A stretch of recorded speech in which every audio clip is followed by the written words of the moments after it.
Coach Jesse Mahoney. Start with a statement and then we'll take questions. Kudos to Northern Colorado. I mean, they're a really good team and really well coached. They've already got some big wins. This year is another big win for them.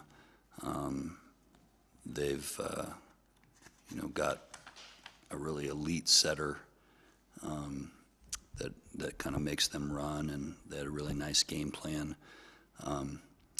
I was really frustrated, and it's, all these things are my fault, but we weren't prepared early. We did not come out with any sort of focus or intentionality and let that first set slip away from us, and then we're playing catch up the rest of the match, and really let our lost our discipline and lost our composure, and you could see it in the fifth set where we kind of fell apart. And like I say, that's on me and nobody else.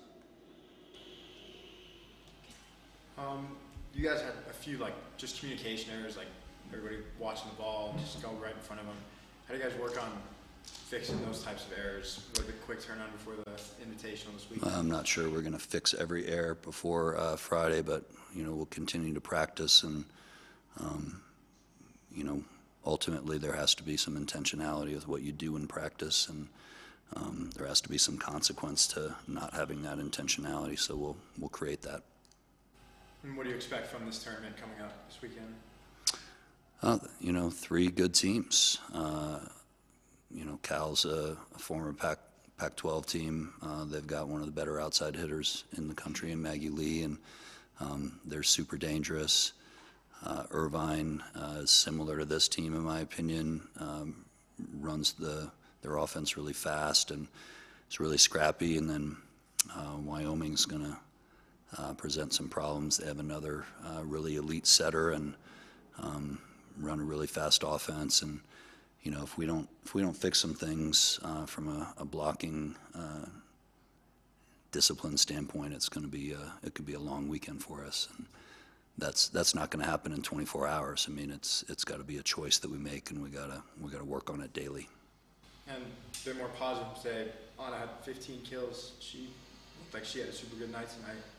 Any thoughts on how she played? Yeah, I mean, 15 kills. I think had some timely kills for us. We got, I think Lily Dwinell had a really nice night. Our offense wasn't the issue. We can't let anybody hit 280 on us or 270 on us when we know what's coming and we've prepped for what's coming, and we just did not execute.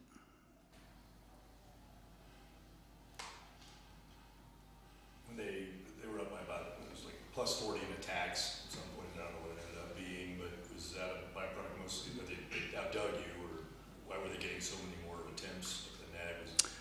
Man, that's a great question. I think that we really struggled to generate transition opportunities. We had, I think, 6 or 7 digs in the first set. So if all you're doing is getting swings on serve receive, and the other side is getting swings in transition, there's going to be a big discrepancy, which there was. And they had, I don't see digs on here for some reason. There they go. I mean, they had 20 more digs than us, which leads to 20 more swings. Their serve game, high risk, high reward approach, and heavy error, but they had several times they kind of had you guys bumping into Yeah, each other. I mean, they got 8 aces out of us. They got us out of system quite a bit. They serve that deep float that drops, which, again, we prep for, but not well enough, and that's my fault. Any other questions? Okay. Thank you, Jesse. Awesome, thank you. Go Buffs.